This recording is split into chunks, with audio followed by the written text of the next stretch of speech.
an original podcast from podlatino.com.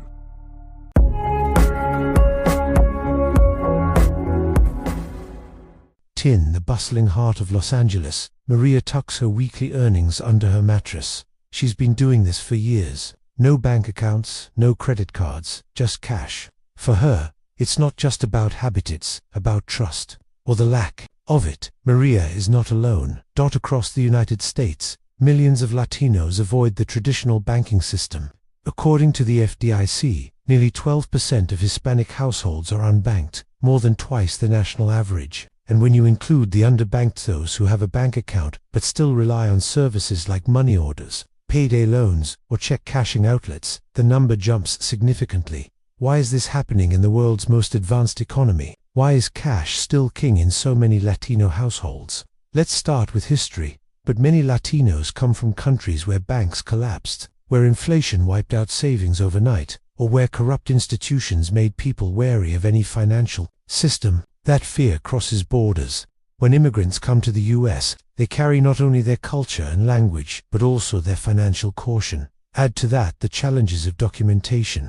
Millions of Latinos are undocumented or live in mixed status families. Opening a bank account may seem out of reach or downright dangerous. Even when technically possible, the fear of drawing attention or being rejected keeps many away. Then there's the language barrier. Most banks offer services in English. Few have Spanish-speaking staff. Financial jargon can be confusing even for native speakers. Now imagine navigating it in a second language. Cultural factors play a role too. In many Latino households, there's a deep-rooted tradition of handling money in cash. It's tangible, immediate, and trusted. Grandparents passed down this approach, and it's stuck. But avoiding banks has consequences. Without a checking account, simple things become expensive. Cashing a paycheck can cost 2 to 5%. Sending money abroad, another fee.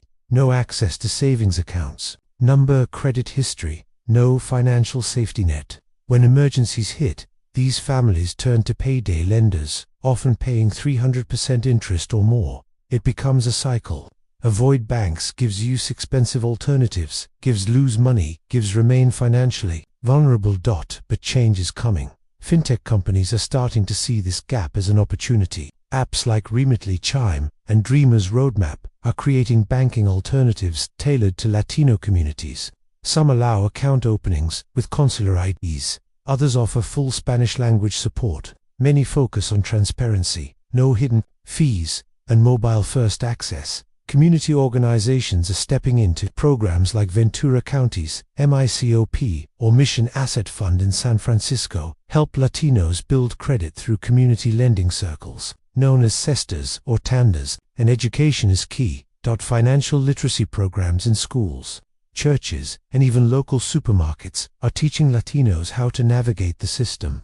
They cover basics, how to open an account, what overdraft fees mean, how to build credit, and how to save for the future. Still, challenges remain. Mistrust doesn't vanish overnight. Technology isn't always accessible. Rural areas often lack banking services, and immigration status continues to be a shadow over everything. But one thing is clear: change begins with choice. Maria, the woman hiding her savings under the mattress, eventually opened a checking account through a community program. They helped her understand the benefits, walked her through the process, and made her feel safe. Today, she pays bills online, sends money home without standing in line, and even uses a budgeting app in Español. The Latino community in the US is powerful, growing, and increasingly digital.